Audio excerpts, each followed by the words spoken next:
Have you ever had a situation where somebody who was a non-believer, that didn't believe like you believe as far as God, come to you and preach to you and tell you things that you should already know as a Christian believer?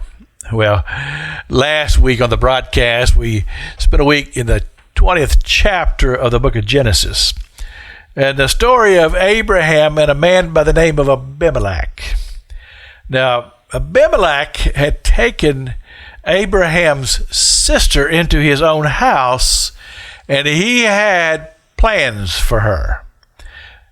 His sister was also his wife, and she was also to be one who would carry the seed line of Christ, and God had a particular interest in her.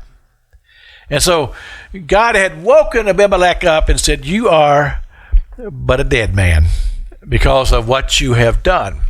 So Abimelech goes to Abraham and said unto him, "What hast thou done unto me? And what have I offended thee, that thou hast brought on me and on my kingdom a great sin? Thou hast done deeds unto me that thou ought not to have done." Now that sounds like a sermon to me. And basically, it would appear to me that Abimelech is saying things to Abraham that Abraham already knew, because he was a man of God and he was a prophet of God and he understood the things of God and he had a relationship with God. But here's a fascinating thing, and I've chronicled this in the book that I wrote, Dreams and Visions and Stories of Faith, because the prologue to my book, I compare the life of Abraham and his walk with my walk, in the aspect that Abraham was an imperfect man in the early days of his walk. He made a lot of mistakes. I mean, he made some doozies. I mean, some real blunders in his faith walk. But he's not unlike all humans. We do that. We make serious blunders in our lives. We do things that we should not do. We do things that are out of character as the Christian people that we say that we are. And then here comes the conviction of God.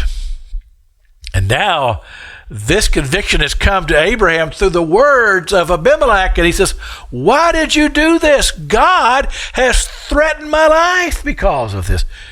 And I may say, he would say to Abraham, your God has come to me and has threatened my life because of what you have done. He said, "Why would you do something like that?"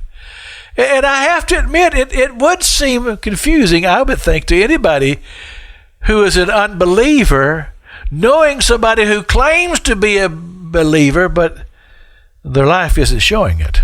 They're not living their faith out. They're acting like they're people of the world. In their actions, in their vocabulary, the things they say, the things they do, they don't act like Christians. Yes, that would be confusing to somebody who is on the outside looking in and going, well, if that's what a Christian is. This is Pastor Jack King with the gospel on the radio broadcast.